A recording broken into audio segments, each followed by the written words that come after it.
Can a forest become our teacher? Can trees teach us democracy, freedom, equality, and even happiness? It may sound surprising, but renowned environmentalist Vandana Shiva believes that everything important she knows about life was learned from the forest. Hello everyone, welcome back to the Learner's Deck, where learning becomes easy. If you're new to the channel, don't forget to subscribe and press the bell icon so you never miss our second PUC English lessons. In today's video, we are going to understand the first part of Chapter 4, Everything I Need to Know I Learned in the Forest, written by Vandana Shiva in the simplest possible way. By the end of this lesson, you'll not only understand the chapter clearly, but also begin to see nature from a completely different perspective. Before we begin, let's know a little about the author. Vandana Shiva is one of India's most respected environmentalists, writers, and social activists. She has dedicated her life to protecting forests, biodiversity, traditional farming, and farmers' rights. She is also the founder of the Navdanya Movement, which promotes organic farming and preserves indigenous seeds. Through this essay, she shares how nature became her greatest teacher and how its lessons shaped her life. Do you know what is the Chipko Movement? The Chipko Movement was a peaceful environmental movement that began in the Himalayan region during the 1970s. The word Chipko means to hug or to cling.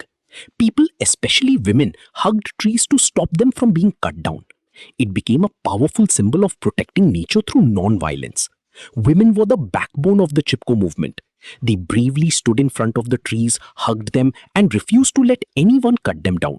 They knew that forests were essential for water, food, fuel, and the survival of their families. Their courage inspired the entire nation and made the movement successful. Now, let's begin the lesson. Vandana Shiva starts this essay by taking us back to her childhood in the beautiful Himalayan forests. She says that her love for nature did not come from books or classrooms. It grew naturally because she spent her early years surrounded by forests and farms. Her father worked as a forest conservator, protecting forests and wildlife, while her mother became a farmer after the painful partition of India and Pakistan. Her mother also composed songs and poems about trees and forests. Through these experiences, Vandana Shiva learned that forests are much more than groups of trees. They are living ecosystems that provide food, water, clean air, medicines, and shelter. They also preserve our culture, traditions, and way of life. These early memories became the foundation of her lifelong commitment to protecting nature. As she grew older, her love for nature inspired her to become actively involved in the famous Chipko movement, one of India's most significant environmental movements. It was a peaceful protest against large-scale deforestation in the Himalayan region. Instead of using violence, people chose the path of non-violence to save their forests. One of the most inspiring aspects of this movement was the role played by the village women. They understood better than anyone that forests were the source of their daily survival. Forests provided firewood for cooking, fodder for cattle, clean water, fertile soil for farming, fruits, medicinal plants, and fresh air. They also knew that if trees were cut down, the land would suffer from floods, landslides, soil erosion, and drying rivers.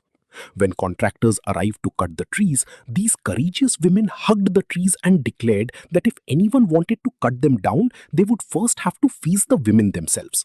Their bodies became shields to protect nature. This peaceful act became famous as the Chipko movement and inspired people across India and the world to think differently about environmental conservation. The women even expressed their love for forests through a beautiful folk song, reminding everyone that forests give us pure water, fertile soil, fresh air, and life itself. Their message was simple yet powerful. The true value of a forest cannot be measured by the price of its timber, but by the life it sustains.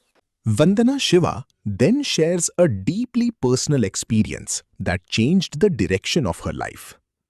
Before leaving for Canada to pursue her PhD, she decided to visit her favorite forest and swim one last time in the stream she loved during her childhood. But when she reached there, she was heartbroken.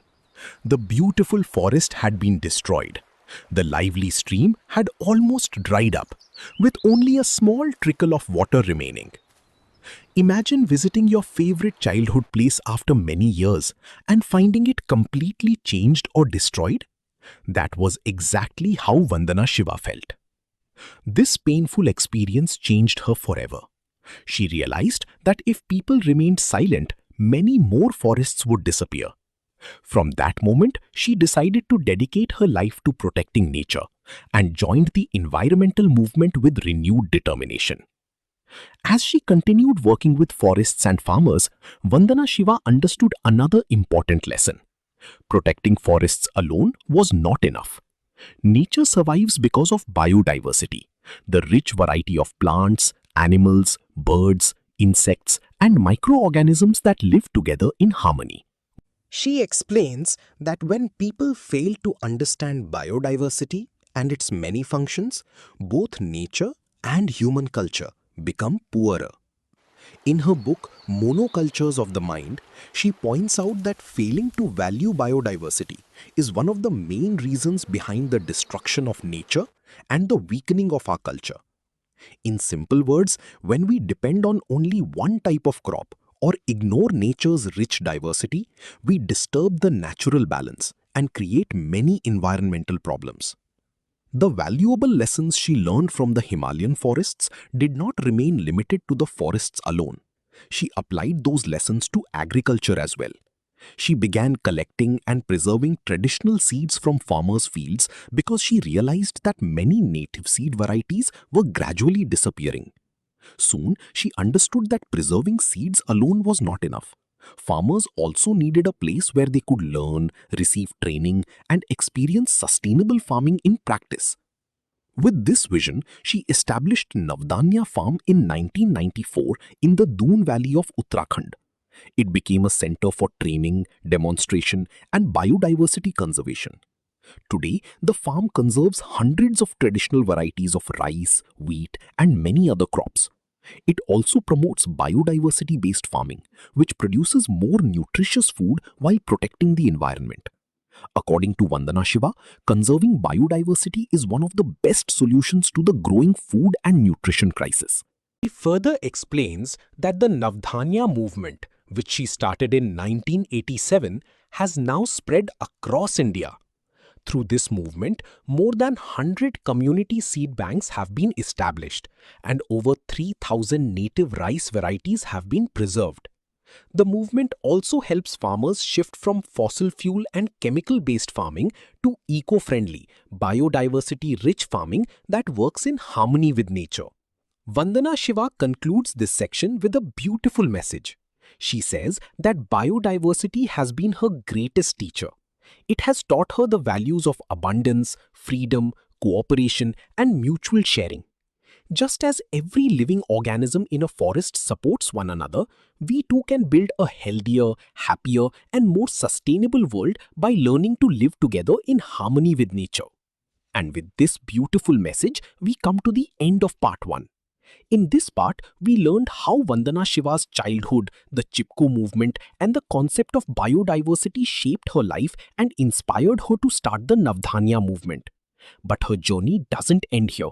In part 2, we'll continue this fascinating chapter and explore rights of nature on the global stage, the dead earth worldview, what nature teaches, and the poetry of the forest. Thank you for watching, and I'll see you in part 2 of this chapter.